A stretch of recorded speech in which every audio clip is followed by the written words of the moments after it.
Hi everyone, Hao. Thank you for joining today's class. To help me grow my channel, please like, share, comment, and subscribe. Today we're going to be demystifying, is learning Mandarin Chinese really that hard? So this lesson is going to be based on my own personal opinion um, uh, and experience through learning Mandarin Chinese language.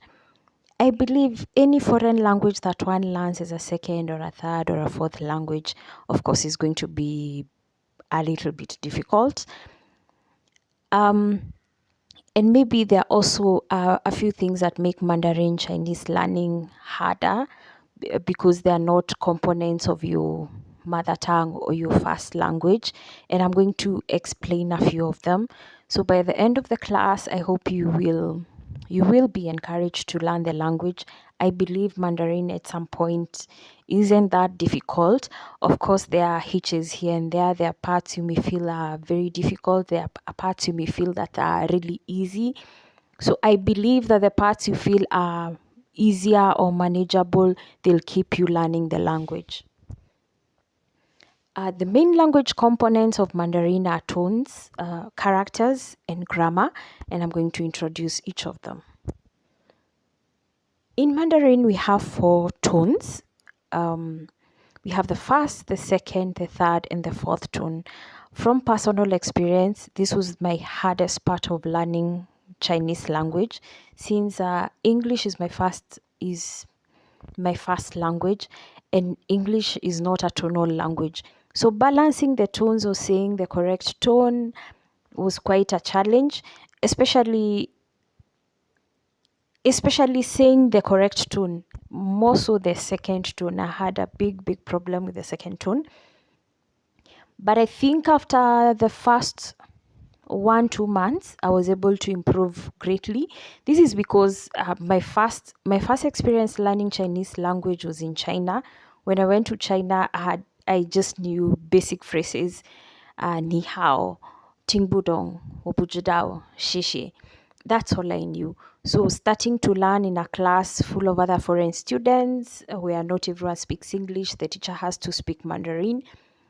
It was quite challenging, and this was before the era of smartphones. So if I needed something from the supermarket, I had to ask a friend who could speak English.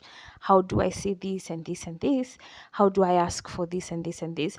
But I think through that struggle, through that strife, within the first month, I could get my way around without a lot of trouble. Of course, my tones were still not perfect. I struggled with that for quite a number of years. But the first, the third, and the fourth tone, for those ones, I didn't have an issue.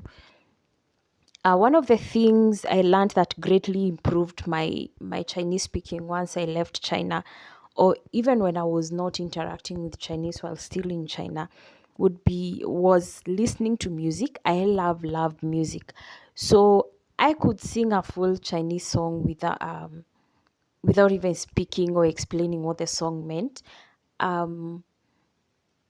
So I would advise whatever you love doing, be it gaming, watching sports, watching series, listening to podcasts, watching movies, do it in the language that you're learning. If it's Mandarin, do it in Mandarin. If you're learning another language, try to do it in that other language. What happens is you may not get 90%, but by the fact that there are words that are bound to be repeated over and over and over and over again, that piques your interest, and you're able to ask yourself, oh, this word I keep hearing, this and this and this, what is it? And with that, you're able to learn a new word. You're also able to train your ear to listen to that language, because this is a language that your ear is also not used to. So listening to it as frequently as possible, whether you understand it or not, I believe does help with your speaking and listening skills, which are very tonal. Characters was my best part of learning Mandarin. It's still the part that I find most interesting. This is because while you're starting your Mandarin learning journey, most of the basic characters, not all, but most of the basic characters you're going to learn are pictographic characters. These are characters that look like a picture of what they represent. And I've given a few examples here. For example, the character of a person, this is a stick man or a stick person walking. The character of mouth is that of an open mouth, which gives you almost a perfect square. And then we have the character of a tree. So you can see how the characters came about. What I love about characters is also I learned a lot of culture. Some of these characters do have stories, very interesting stories behind them. Um, or how I remember them is when I look at a character, I'm able to tell a story. In my mind, I can tell a story. So when I'm writing down a character, I'm able to find a way of how to recall it. I don't know. I don't know if you get what I'm saying. But some of these basic characters, or rather, most of these basic pictographic characters, were also then combined to form new characters. For example, here we have the first character of a tree, Mu. Mu, uh, written times 2, we get Lin, which is a small forest. And then we have Sen Mu written 3 times, which is a forest. So it makes sense. So in my mind, Chinese characters are very logical, they make sense. Of course, not for all of them, but for the basic characters, I always found a story behind them, and I found them very, very logical. For example, here at the bottom character, we can see the character of somebody leaning backwards. Basically, it's the character of a man leaning backwards onto a tree. Would you believe me if I told you that this is a character for rest? So, and characters very interesting. I find them very, very interesting. And I think this is what motivated me to continue learning Mandarin, because this is what was a part that I found easy. I wouldn't say easy, but it got easier. It was a very, very interesting class. Another part that I found very interesting in my basic classes was the simple grammar. When we start learning Mandarin, grammar is not complicated, but of course, the higher you go, the cooler it becomes.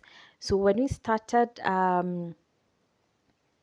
like I said, my first language is English. So in English, we have verb conjugation, of which verbs are conjugated depending on the tenses. For example, we have a word like eat, ate, eat, eating, will eat. Yet some words also conjugate differently. For example, I would say read, read, reading, will read. A word like cook will be cooked. So for me, while I was starting to learn like the basic English grammar, I would get a little bit confused about the tenses. I think that was my biggest problem. But in Mandarin, would you believe me if I told you that the verbs do not conjugate? A verb like to eat, ch, will still be like that for the present and the past tense. What happens is we have particles or words that we use to represent the past tense, or this action is currently ongoing, or this action will be done tomorrow. I hope you get it. But the verb itself does not conjugate. So this, I believe, this makes it very easy. The same goes to things like plurals and singulars. A verb to be like is, are, in plural will be are. This one does not change, it just changes to sh. What will change will be the pronoun. Like the pronoun will tell you, are we talking about one person, two people, a lot of people? That is what is going to direct you, but the rest of the sentence is not going to change. Don't you find that interesting? But of course, once you get to the advanced classes, grammar gets a little bit cooler, gets a little bit difficult. But that happens in every other language.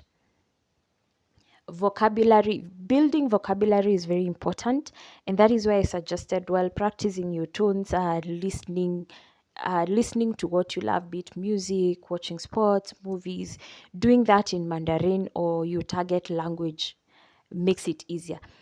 But doing that will also build your vocabulary. So whether you're doing that or you're just reading, I would encourage you to do something that will help you read or learn a new word on a daily basis. That is very, very important, because building your vocabulary means you're able to build your conversations, you can speak more, you can speak larger sentences, you can express yourself more. So building your vocabulary is very, very important.